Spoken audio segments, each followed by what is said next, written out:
Hi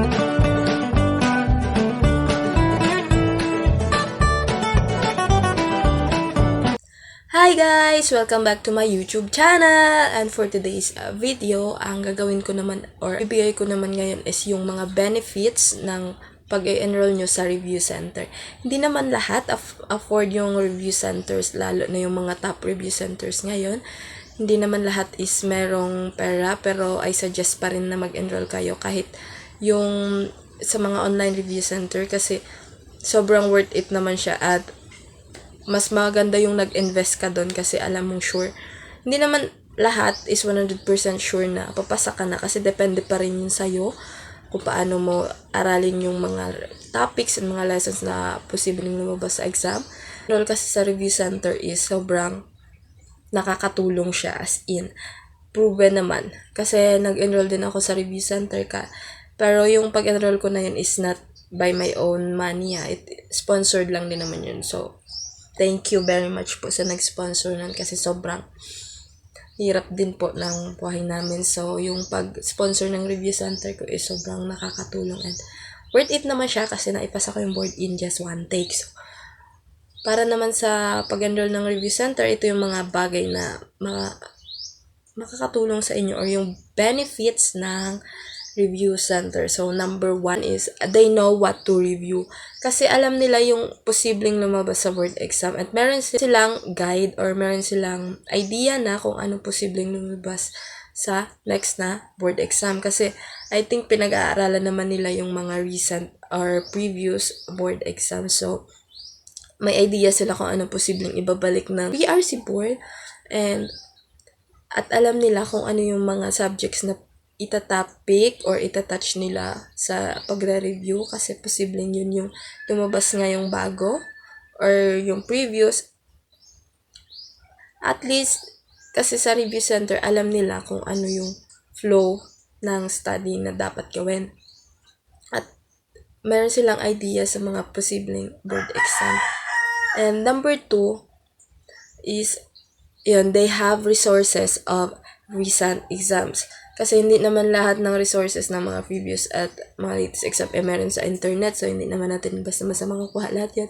At kung makukuha din naman natin, sobrang dami na.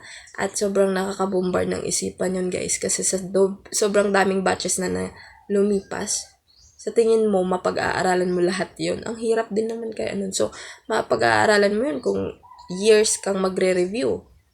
Pwede yun. Pero sa kanila kasi, hindi ko alam kung paano nila nakukuha or paano sila nagkakaroon, pero meron silang resources.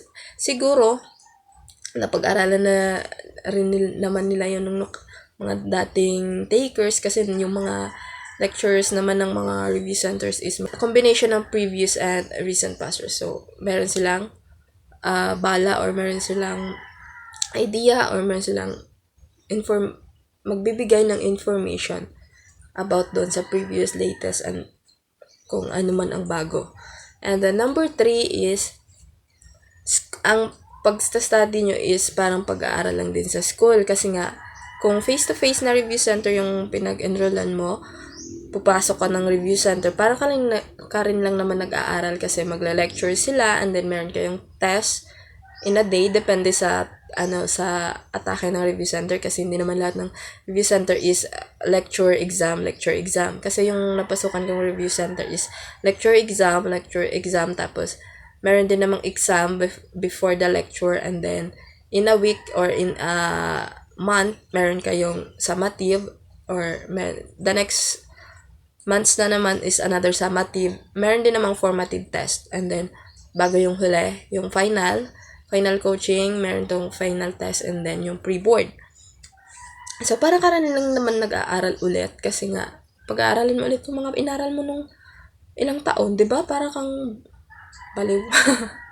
So, dapat memorize mo na yung dati mong pinag-aralan para hindi ka na mahirapan. Charot lang. Pero carry yan kasi kaya ka nga nag-enroll sa review center para may makatulong sa'yo para alalahanin lahat ng mga bagay na dapat mong pag-aralan. Number 4 is peer learning. Kasi meron kang mga kasama sa review center. So, yung mga ideas and information na nakukuha nila, pwede nilang i-share sa inyo and pwede kayo, meron naman kasing part ng review sender na na magkakaroon kayo ng activity, and then yung activity ngayon is parang siyang group. So, meron kayong test or isang situation na gagawin or ayusin, isi-solve or set of tests na kailangan sagutan nyo, and syempre pag-uusapan nyo yun ng mga group members nyo kung bakit ito yung sagot, bakit ganyan yan. So, doon madami kang matututunan na informations. And then yung last is yung pre-board exam. Kasi yung pre-board exam, sobrang importante nun bago ka sumabak sa exam, sa board exam, sa mismong board exam. Kasi yung pre-board, para siyang forecaster ng posibleng magiging result ng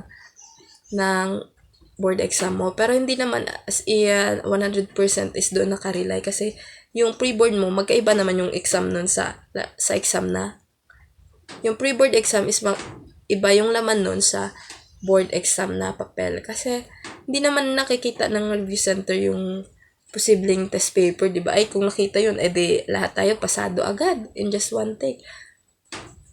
So, yun. Yung advantage ng pre-board is, meron ka ng idea kung ano posibleng gagawin sa board exam. At doon, matetest na rin yung yung time management skills mo sa pagsasagot. Kasi, di ba, may time yung board exam sa Gen Ed, Prof Ed, and then Major.